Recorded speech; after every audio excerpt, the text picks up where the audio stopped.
Hello and welcome back to another episode of Wealth in Christ Show. Today I want to discuss something that does not get enough attention when it comes to building wealth, and that's the people around you, the people you surround yourself with. This journey isn't just about numbers, it isn't just about strategies, it's not just about investment. Your financial journey, it really matters who you surround yourself with. It really matters who you call your friends. Because the truth is, wealth is rarely built alone.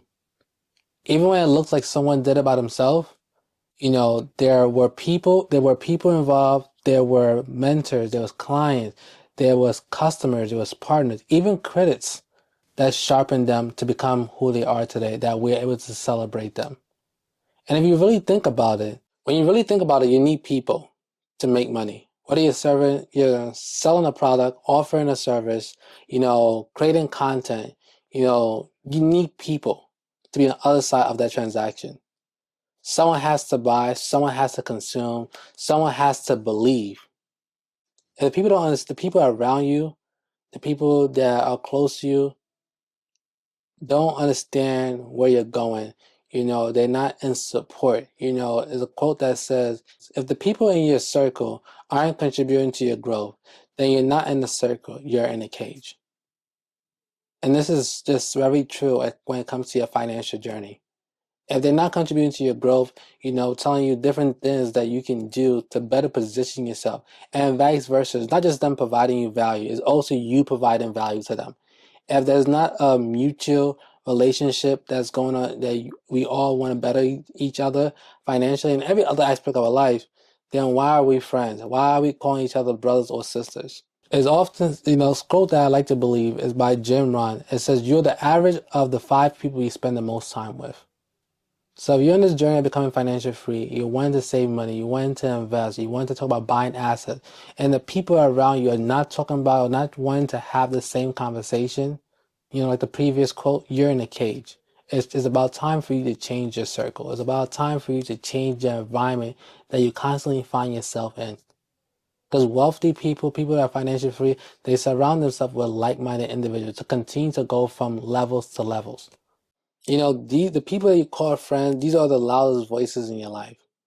Whether or not you realize the people around you are shaping your belief when it comes to your financial future. When it comes to your financial future. Building wealth is not a solo journey, even though we tell ourselves it is. Yes, discipline matters, faith matters, strategy matters, but the environment you place yourself matters just as much. If you surround yourself with people who don't believe in growth as possible, who sees money as evil, who normalize being broke, who mocks discipline, it becomes so much harder to move forward. You're always constantly finding yourself second guessing on whether you should do something because the people around you don't have the same mindset. And it's okay if the people around you don't have the same mindset. It does not mean there needs to be any loss, hurt. It doesn't mean that you have to necessarily end the relationship. You just have to regard the relationship in a different way. I mean, maybe a person you may not spend too much time with because they're not on the same timing as you are. On the flip side, when you're around people who think long term, who talk about opportunity instead of limitation, who challenge you to be better, you start to rise without realizing. This example is often talked about on social media. If everyone around you is a millionaire or successful, it's only a matter of time before you become the next millionaire in that circle. So I have personally learned this the hard way. There were seasons in my life where I had ambition, vision, faith, but my circle did not match where I wanted to go. I was always talking about finance, talking about how to get into market, but the people around me always want to talk about other things that I did not necessarily find value in. And as a result, I was held back, or I held myself back from getting into the markets earlier than when I started. I missed out on a lot of opportunities. I could have made money through investing. I could have been much further down the line. And it's always easy to say these things when you're looking back. It's always easy to look back when you have gone through it. So if you're in a situation where you're interested about making yourself better financially, but the people around you are not on that same wavelength, doesn't have the same like-minded mindset, it does not mean that you have to end the relationship. You have to change the way you interact with such person. You have to limit how often you may hang out with the person because they're not on your same time zone. Because they'll become a distraction instead of being a person that can add value to your life. Like for me, the goal felt so uncomfortable to say aloud. The dream felt like I was bragging. And slowly, without knowing, I started to shrink my vision to fit the room. And that was dangerous because God doesn't give you a vision so you can hide it. He gives you a vision so you can steward it.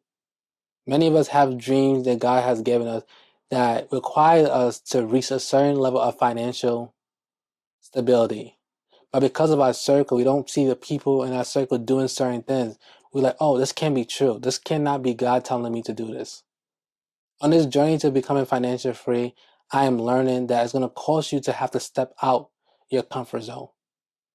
It's going to have to cause you to lose certain relationships because you guys are no longer on the same wavelength. And it's okay. It does not mean love lost or anything like that. It's just that you guys are going two separate ways. And I'll say it again. God does not give you a vision so you can hide it. He gives you a vision so you can steward it. And stewardship often requires separation.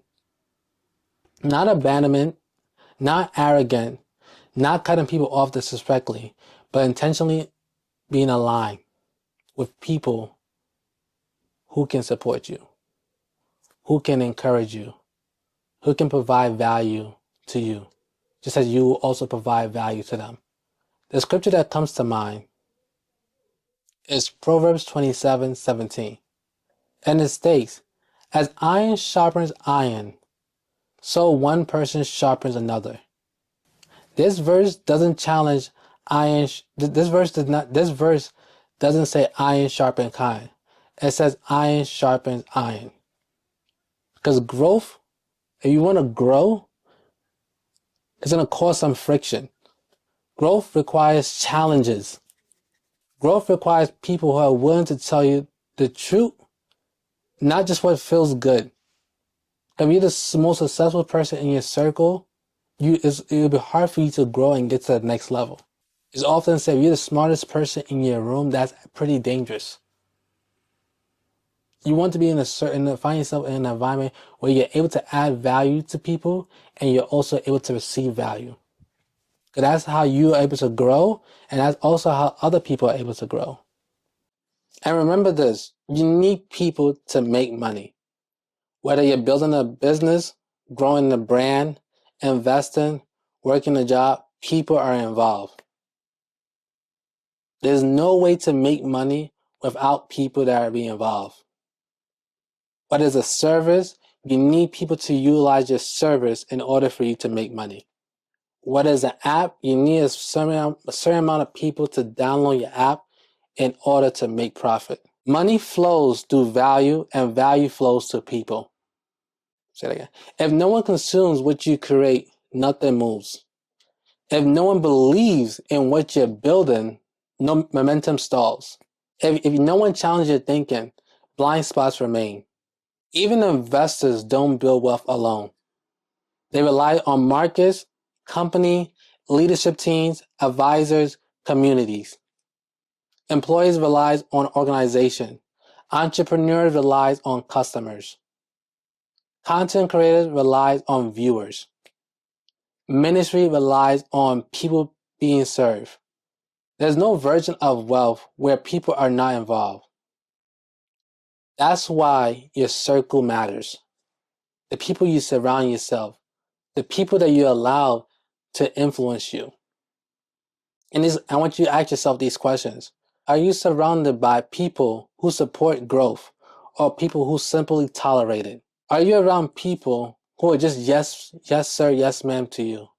Or people who would challenge you, who will say, Dami, this is another way you can look at it. Or Dami, I agree with what you're saying, but this may be an issue you may have to deal with along the line. Are you surrounding yourself with people who want to see the better version of you? Who wants to see you continue to grow, go from level to level, especially when it comes to your finance? Or are you surrounded by people, when you share your success, it sounds like you're bragging to them? You sharing your success leads to doors of them being bitter towards you. Them being jealous of you, being envious of you. It's important to know the circle that you're in.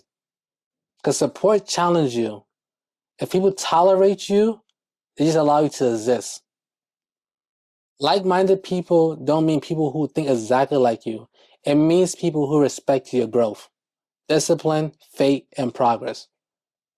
People who may be on different paths but share similar values. You can be in a circle where a person's an entrepreneur, lawyer, doctor, police officer, preacher, but you guys still understand the importance of stewarding your wealth, stewarding your money properly. Or you may find yourself where you guys are all doing the same thing. You want to surround yourself with people who don't get uncomfortable when you talk about investing, saving, learning, building, or becoming more. Another hard truth is if your circle doesn't challenge your habit, it will quietly reinforce your limitations. If everyone around you is spending lavishly, discipline feels lonely. If no one tracks their goal, accountability disappears. If no one plans, drifting becomes normal. If one is not being intentional about their day, procrastination becomes a normal thing. Even Jesus himself was intentional about who he walked with. He served many, but he walked closely with few. And there's wisdom in that. You don't need everyone in your business, but you do need the right people in your corner. And I'll say this is my last verse. Ecclesiastic 4:9-10. It states, 2 are better than 1, because they have a good return for their labor. If either of them falls down, one can help the other up. That's just not emotional support. That's strategic support. That's growth support. That's legacy support. So the question you need to ask yourself, and I need to ask myself, am I becoming more disciplined? Am I becoming more faithful? Am I becoming more focused? Am I becoming more intentional because of my circle? Because of the environment I find myself in? Sometimes the shift you need financially isn't in a new strategy, but is in a new environment. It's about surrounding yourself with like-minded individuals. Sometimes breakthrough doesn't come from working harder, but being around people who normalize growth. This doesn't mean abandon where you came from. It means expand where you're going. You can love people and still choose alignment. You can honor a relationship but still choose elevation. Wealth is built through principles, but principles are easier to follow when you're not fighting your environment every day. So if you are serious about building wealth spiritually, financially, mentally, ask yourself, who sharpens me? Who challenged me? Who stretches my thinking? Who speaks faith when fear arises? Because the right people won't clap when you succeed. They will also correct you when you're comfortable. And that kind of community is priceless. As always, I hope this bless you guys. I hope this encourage you guys in your journey to becoming financially free. And I look forward to seeing you guys next week. Stay blessed. Peace out and see you guys next week.